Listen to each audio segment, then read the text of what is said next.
Life throws challenges at us, right? Sometimes it feels like you're navigating a maze without a map, constantly hitting dead ends. Totally. Wouldn't it be incredible to have a personal toolkit, a set of go-to strategies ready for whatever comes your way? It really would, and that's exactly what we're diving into today.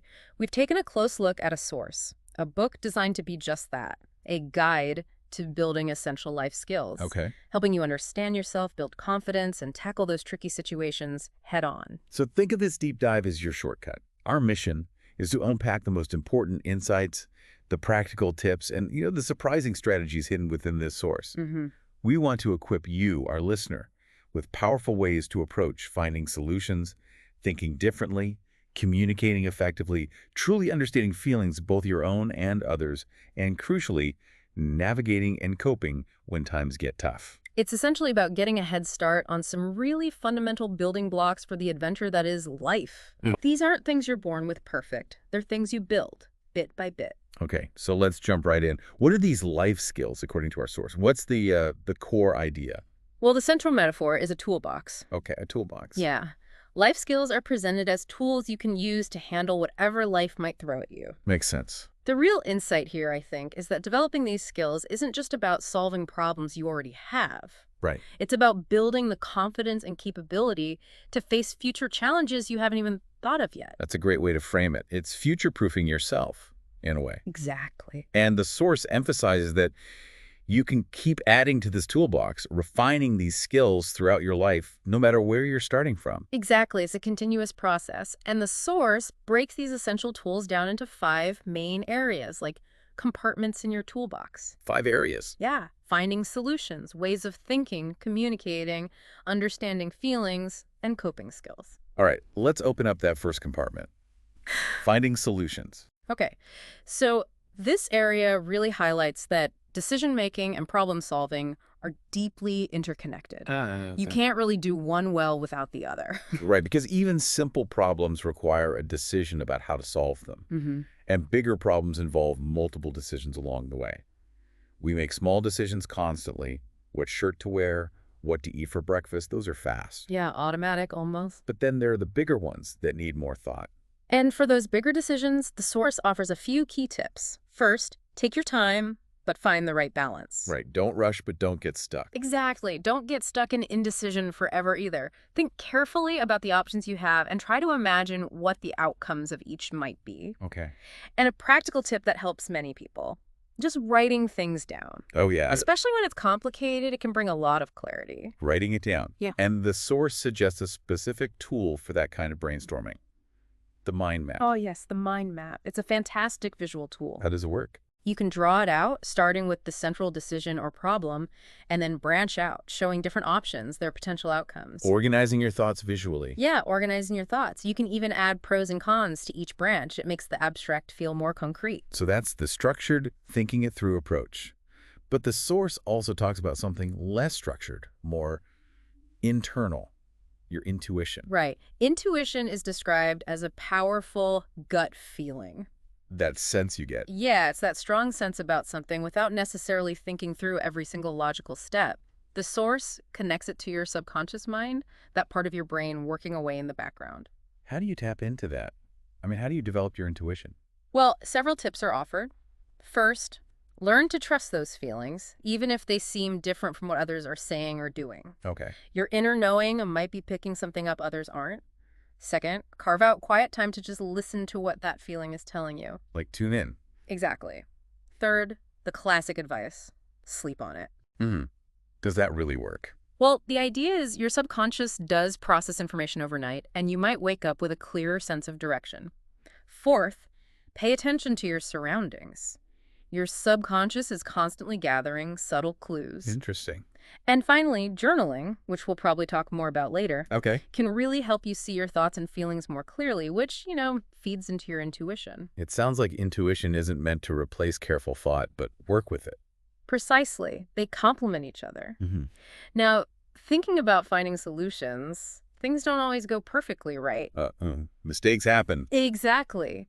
The source really emphasizes the importance of handling mistakes. The mistake maze. Nobody enjoyed making mistakes, that's for sure. No, but the source makes a strong case that learning from them can be even more valuable than getting things right the first time. Really? How so? It frames mistakes as finding your way through that maze. The core lesson is simple but powerful. Learn from it for next time. Take the time to truly think about why things didn't go as planned.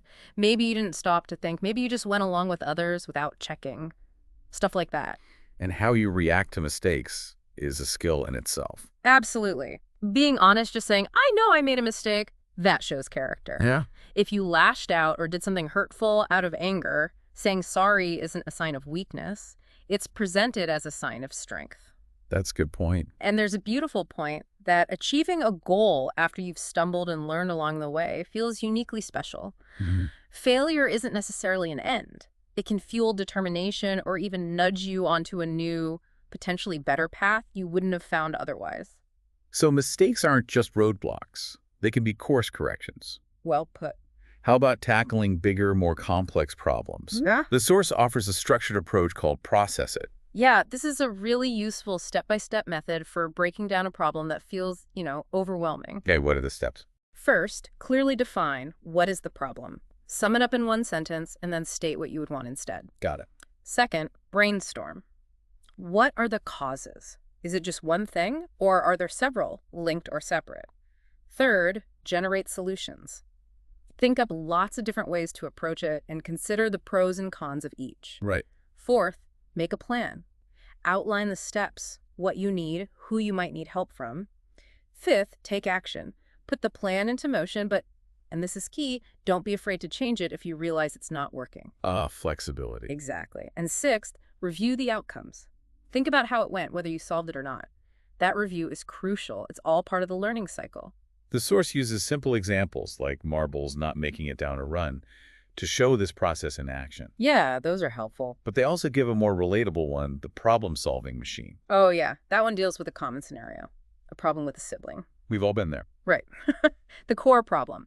A younger sister who hangs around constantly, has different interests, and is, well, annoying. Sound familiar? So they work through identifying the causes. Then, brainstorming solutions, everything from being understanding, finding ways to stay calm, telling her to leave, setting aside specific time together, or even talking it out with the family. And the plan they initially made was to do something together every Tuesday. But the source is realistic. Not all solutions work immediately. No, definitely not. They reviewed it after 3 weeks and realized Tuesdays were too busy and stressful. So the plan wasn't working. Exactly. The insight here is that the Process It method isn't rigid. The review step showed them the plan needed tweaking. Okay, so what'd they do? So they changed it, let's try Sunday afternoons instead. And they added a family meeting to talk about problems regularly. Communication again. Always. The final review was positive. They're getting along much better, still argue sometimes, but now have ways to deal with it, and they found a balance of spending time together and having space apart. It really illustrates that the process is dynamic and adapting based on review is key. Totally. It really drives home that feedback loop you have to look back after you've made a decision or tried to solve something to see what happened and why. Absolutely. And one more powerful idea in this section is tackling big problems that feel completely overwhelming, maybe even out of your personal control. Like global issues. Yeah, or big community problems. The concept of small steps. Okay, small steps. Yeah. How does that work?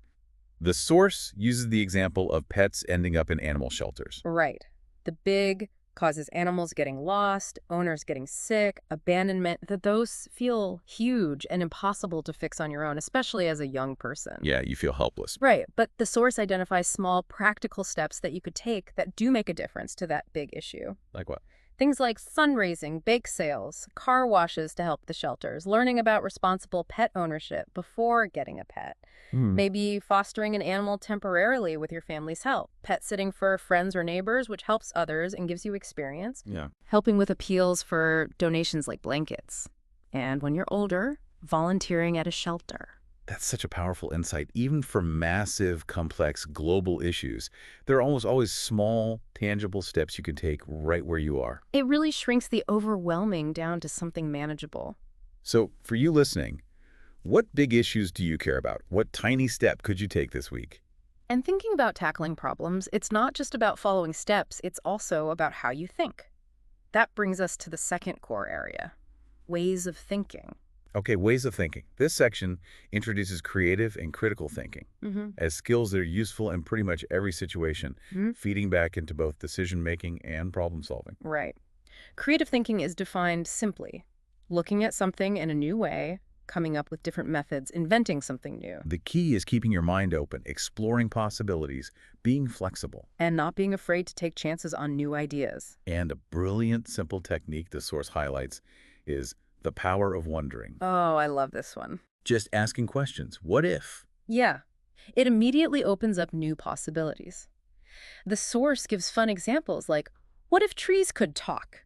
Or what if computers suddenly disappeared? Fun, but maybe not practical. Well, it also offers practical ones. What if there's a quicker way to do this chore? Or what's the hidden story behind this old building? Ah, okay. It shifts your perspective instantly. Exactly. And getting creative isn't limited to traditional art forms. The source points out that artistic talents are often ways people process thoughts and feelings, and engaging them can spark creative thinking. So that includes things like getting artistic with paints or a camera, writing down your thoughts and ideas in a journal or story. Making music to express yourself, or using performing arts like dance or drama to explore feelings physically. Right. All these different outlets help you see the world and your own internal landscape from a different angle. Yeah. And thinking creatively or thinking outside the box is presented as a skill you can strengthen with practice. How do you practice thinking outside the box? Well, tips include actively seek inspiration, keep a collection of things that spark your imagination. Okay. Don't be afraid to be silly, brainstorm the most ridiculous ideas first. Sometimes those spark surprisingly practical ones. Okay. Challenge your routines. Why do you always do things the same way? Could there be a better way? And try thinking like someone else. How would a person you admire approach this challenge? And the source backs this up with classic real-life examples of creative thinking. The invention of Post-it notes. Oh, yeah. Which came from someone trying to find a use for a weak glue. And the incredible story of Apollo 13, the successful failure. Right. The astronauts and ground crew had to be incredibly creative, using only the limited items on board to build a makeshift system to survive. It's a powerful example of ingenuity under pressure. Wow. Okay, shifting gears. The flip side of creative thinking is critical thinking. Right.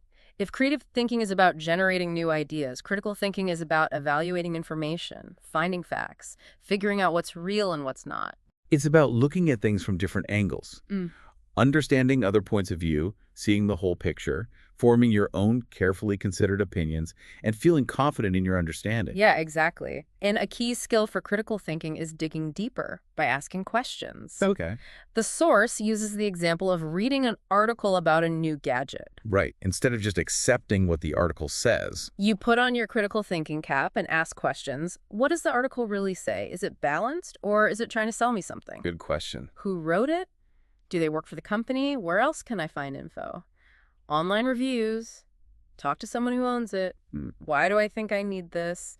Are there similar ones? Is there something else I want more? When would I use it? When should I buy it? Okay, a lot of questions. And finally, how has asking all these questions changed my opinion? That framework of questioning what, who, where, why, when, how is applicable to so much more than just buying things. Oh, absolutely. You can apply it to anything you read, hear, or see. The source shows how to apply this critical thinking framework using the example of creating new school rules. Okay, so if you were tasked with helping create new school rules, how would critical thinking guide you? Right. First, question the information. What are the current rules? Why do they exist? Who benefits? How could new rules change things? Why would those changes be better? Got it. Research first. Well, questioning first. Then do your research, talk to adults who made the old rules, ask friends, talk to a range of people to get different perspectives. Third, look at the big picture. Weigh all the facts and opinions. What's actually possible? Why is this rule suggested? Consider your own opinions, but back them up. Okay. Fourth, test out your ideas. If possible, try a new rule for a short time. See how it works. Get feedback. Be ready to keep it, change it, or scrap it. So like a trial run. Exactly. Fifth, put your plan in place, implement the final version, and importantly, if it doesn't work as hoped, put that critical thinking cap back on and review why. It's a process that helps you build a well-reasoned argument or plan, not just go with the first idea or what someone else tells you. Precisely. And critical thinking is absolutely vital for stopping to think about what's real, especially with the constant stream of information online and in media. Oh, yeah. The source uses examples of sensational headlines, rigged voting, impossible animal hybrids, unbelievable friendships, UFOs, robots. Right. And it contrasts the easy-to-think reaction with the stop-and-think reaction. What's the difference? The easy-to-think response is often emotional or based on shallow checks, it's in a newspaper, must be true, or everyone's sharing it, we all do it. The stop-and-think prompt encourages you to pause and ask, could this headline be exaggerated? Can I ask an adult to help me research if this is actually true? How do I know that show is rigged? Isn't that just someone's opinion presented as fact? Does that photo look too strange to be real? Can I ask an adult to help me check if it's been manipulated? This section really stresses the importance of asking trusted adults for help researching, understanding the difference between facts and opinions, recognizing exaggerated headlines and photoshopped images, and crucial safety advice, checking with an adult before going online and being aware of age limits for social media platforms. Absolutely. Critical thinking is your filter in the information age. Okay, moving on to the third essential area, communicating. Right. And the source emphasizes that communication is so much more than just the words you use. Right. It includes your body language, the tone and volume of your voice, and even silence. Yeah. These skills are fundamental for expressing yourself clearly, understanding what others are really saying, and working effectively with others, whether in a team or just chatting one-on-one. The source even suggests a communication game to practice these different methods. Oh, yeah. Using cards to prompt you to communicate topics through miming, drawing, describing, without naming specific words or writing. That sounds fun. A good way to get comfortable with expressing yourself in different ways. Yeah. But the source stresses that communication is a two-way street, and learning to listen is just as important as talking. It's about truly taking ideas in, not just letting the words wash over you. So how do you become a better listener? They offer 10 excellent tips. First, minimize distractions, put your phone away, turn off the TV. Oh. Second, listen with your whole body, face the person. Try not to fidget. Third, wait for a pause before you speak. Don't interrupt. Hard one sometimes. It is. Fourth, keep your mind open. Don't jump to conclusions. Fifth, make eye contact shows you're focused. Sixth, picture what they're saying in your mind to help you remember. Seventh, feel it, use empathy to try and understand the emotions behind their words. Empathy. Eighth, show it nod. Use phrases like, that's interesting, or mirror their enthusiasm, that's amazing. Ninth, keep to the topic, don't suddenly change the subject. 10th, concentrate focus only on listening, not on planning your reply. Wow, that list is so practical. It's like a checklist for engaging fully. It really is. And they challenge the listener to try testing their listening skills by asking an adult for directions to see if they can follow them perfectly just by listening. It's harder than it sounds. The source then dives deeper into more than words, body language. Right. Your body often gives clues about your feelings, sometimes louder than your words. Yeah. They suggest mirror work, practicing showing different feelings just with your body. Happiness, smile, chin up. Boredom, crossed arms, drumming fingers. Anger, clenched jaw. Nervousness, wringing hands. Okay. And interestingly, simply adopting confident body language, standing tall, making eye contact, can sometimes help you feel more confident even if you were nervous. Fake it till you make it. Kind of.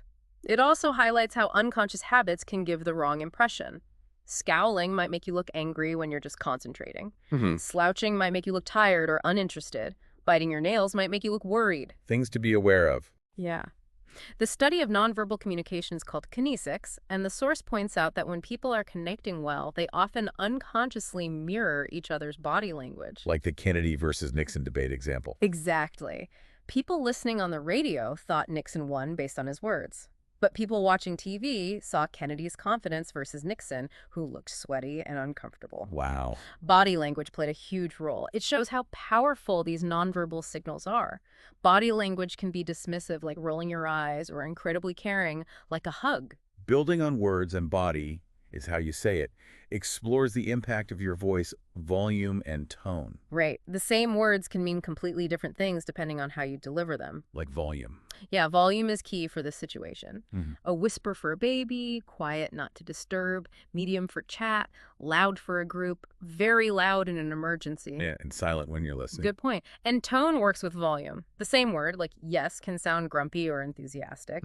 Emotions are carried in your voice. I'm going to school. Can sound happy, sad, resigned. Even questions often rise at the end, while statements are flatter. Speed matters too, right? Oh, yeah. Talking too fast is hard to follow, too slow, and you lose attention. The source suggests practicing explaining things at different speeds. And emphasis. Changing which word you emphasize dramatically alters the meaning, like I love ice cream versus I love ice cream versus I love ice cream. Exactly. It's a simple shift that changes the focus entirely. The source suggests recording yourself to really hear how you come across. Good idea. And a great tip. If you're not sure how someone meant something based on their tone, it's okay to just ask them. Right, clarify. All these communication elements come together beautifully when you're part of what a team. Yeah, good communication is the foundation of effective teamwork. The source uses examples like a sports team needing clear communication for relay handover, friends building a fort, kids organizing a fundraiser, a school newspaper team. All needing coordination, and they offer that inspiring real-world example. The Leicester City soccer team. Oh yeah, the underdogs. Right, going from the bottom to champions. A huge part of it was attributed to incredible team spirit and excellent communication. That's amazing. The section on communication wraps up with the challenging but essential skill of choosing the right words in tricky situations. Like asking for help, which can be hard. It really can. But it's an important skill, and everyone needs help sometimes. Tips include explaining what you've already tried, sharing how you feel, asking if it's a good time or suggesting a better one, and always remembering to thank the person. And the source concludes that powerful quote from Barack Obama. Yeah, asking for help isn't weakness, it's strength. It shows courage. Saying no is another tricky one, but crucial. Oh, definitely. It's easy to say yes to please people, but sometimes you have to decline. Tips for saying no positively? Be clear and direct. Don't waffle. Exactly. You don't always need a long explanation, but you can give a brief reason. It doesn't feel right, or I have plans. And if turning down an invitation, express regret nicely. Okay. Disagree respectfully, that's tough. It is. You will disagree with people on things that matter. It's important to speak up, but not hurtfully. Tips: hear the other person out fully. Listen without interrupting. Okay. When it's your turn, listen using phrases like, I understand what you're saying about X, but I see it differently because Y. Acknowledge their point first. Yeah. If they interrupt you, you can calmly say, I can see you feel strongly. Please, could you listen to my thoughts now? These are truly communication superpowers. That's what the source calls them. It reinforces that these skills are useful everywhere, like group projects, and practice makes perfect. They even suggest a superhero mission framework for practicing. Define the goal, listen, express feelings, ask for support, use skills confidently, complete the mission, say thank you, feel proud. Okay, that moves us into the fourth area, understanding feelings. The source's core idea here is that knowing yourself is the foundation for understanding your own feelings, which then helps you understand the feelings of others. And a creative way to think about knowing yourself is creating a capsule of you, like a time capsule for who you are right now. Yeah. Ideas for what to put in include things that represent treasured memories, words to describe yourself, how a friend describes you. A self-portrait. Yeah, self-portrait, your favorite things to do, things you want to practice, your hopes, a special talent. The suggestion is to make one yearly to see how you change. That sounds like a fascinating project. And they also mentioned personality quizzes. As a fun way to get a little insight, reminding us that everyone is a mix of traits and personalities aren't fixed in stone. Right. Then there's the practice of taking a moment to process your feelings. This is about consciously pausing to think about your emotions, stopping yourself from bottling things up, and trying to understand how you really feel. How do you do that? A simple way suggested is spending about 10 minutes before bed thinking about the different emotions you felt during the day, why you felt them, how you reacted. Just reflecting. Yeah. And by noticing how you feel now, you can start to recognize patterns and maybe anticipate how you might feel in future situations. And find ways to deal with things like nervousness before they happen. Exactly. Sharing your feelings with others is also presented as a vital way to process them. Mm-hmm. And simply checking in on others, just asking, how are you feeling? And genuinely listening, that's powerful. The source notes the strongest friendships are built on caring about each other's feelings. Another powerful tool for processing and understanding feelings is journaling. Today I felt. Yeah, journaling is presented as a great way to relieve stress and develop a deeper understanding of your emotions and what matters to you. Tips for journaling include: make it work for you, it's private. Try to get into a habit, experiment with what you write, and you can even use it to record your progress on skills or goals. They mention historical examples like Samuel Pepys's diary, and they suggest a gratitude journal actively focusing on the good things. Oh, Finishing sentences like, I'm lucky to have, something that made me smile was, or 3 good things about today were. that's a great way to shift perspective. It really is. And looking back at old journal entries can be incredibly insightful, showing you how you've changed and revealing patterns. Doodling, sketching, or even voice journaling are offered as alternatives. Okay. Now, understanding your own feelings is key, but so is understanding others.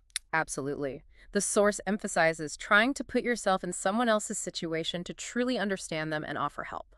This directly relates to empathy. Exactly. No. Empathy is defined as being sensitive to another person's feelings, thoughts, or experience. Trying to step into their shoes, it helps you understand different people, different circumstances, and it leads to kindness. The source uses "how would you feel" scenarios to prompt this kind of thinking. Yeah, like, how would you feel if a family member was in the hospital? If someone was mean? If you were left out? Starting a new school? Can't afford the latest gadget? Had a broken arm? Right. These scenarios highlight that people handle things differently. The crucial questions are, how might that person react? Why might they feel that way? And most importantly, what could you do to help them? This connects powerfully to the idea of the domino effect. Ah, yeah. The source illustrates that your actions, even small ones, can set off a chain reaction, positive or negative. Like the angry person example. Exactly. If they react by yelling, that might lead to more trouble, the problem unsolved, a negative chain. But if they handle it differently, explain how they feel, ask for help that could lead to advice, feeling better, a positive chain. It's also called the ripple effect, where the impact spreads outwards. They contrast littering, which has a negative ripple. With a single good deed that might inspire others, like the Katie's Crops example. Yeah, the cat. Right. A young girl grew a giant cabbage, donated it to feed hungry people, and that one action rippled out to inspire an entire organization helping others grow crops. Amazing. Okay, that brings us to the fifth and final area, coping skills. Right. The source acknowledges that tough times and stressful situations are simply part of life. You can't always avoid them. But the key insight is that you can learn ways to deal with them and manage strong, overwhelming feelings like anxiety, sadness, and anger. Keeping your body healthy and mind calm are starting points. Definitely help. But the source emphasizes that seeking support from others is often the most valuable thing you can do. Yeah. Failing to succeed is a powerful concept here. It addresses the frustration with failure. Okay. The core message. Don't let failure stop you from trying again. Failure isn't the opposite of success. It's often a step on the path to success because it leads to learning. Right. Tips include: try not to get stuck dwelling on the past, don't give up easily, working harder after failure can be rewarding, and don't let the fear of failure hold you back. Exactly. And the source highlights the hidden rewards of failing. It can ignite determination. It can open up a different, perhaps better path. And it makes success feel even more meaningful. They share famous examples like Michael Jordan being cut from his team or Oprah being fired early on. Wow. Okay, everyone feels stressed or anxious sometimes. Yeah. Recognizing how stressful situations affect you is the first step. Yeah. The source lists common causes. Issues at home, school, friends, or even worrying about big world issues. And it explains the body's automatic fight, flight, or freeze response. Right, that ancient alarm system, it releases hormones for a quick energy burst. But it's not always about physical danger. No. While it's meant for immediate threats, it can also be triggered by other kinds of stress, just worrying about something. And the effects on your body can be intense. Heart racing, sweating, tense muscles, needing the bathroom, pupils dilating, breathing faster. Yeah, it's your body preparing for action, even if the threat isn't physical. When these powerful feelings like sadness or anxiety become overwhelming or last a long time, the source describes it like being caught in a storm. There can be short-term effects, like blushing, but long-term, overwhelming emotions can have bigger impacts. So like, Low confidence, difficulty concentrating, mood swings, avoiding activities, changes in sleep, or even physical symptoms like headaches or stomach problems. that sounds tough. It is, but the source offers reassurance. Mm. These feelings are normal and, like storms, they can pass. The rest of the chapter provides practical ways to manage them. And a really key part of managing stress is building healthy habits. Yeah. The source presents 9 practical skills. Right. They list get into a routine, meals, bedtime, choose healthy foods, fruit, veg, water, move your body regularly, turn screens off, especially before bed. Right. Change the things you can. If daily tasks are stressful, find ways to adjust. Take your mind off things. Distract yourself with puzzles, baking, etc. Be kind to yourself. Use encouraging self-talk. Find ways to boost your mood, small joys daily. And spend time with loved ones. Connecting helps relax, gives perspective, advice, laughter. These aren't just general wellness tips. The insight is they build resilience. Exactly, making it harder for stress to take over.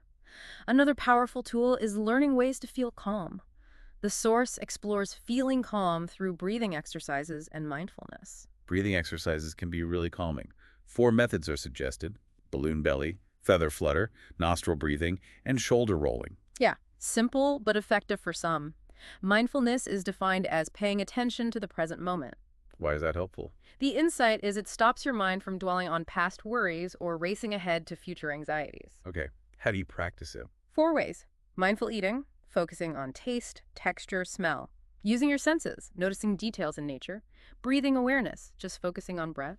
And a body scan, focusing attention on different body parts. While healthy habits and calming techniques are crucial, the source strongly emphasizes that the best thing in tough times is seeking support. Absolutely. Talking to someone you trust. Starting that conversation isn't always easy, though. No.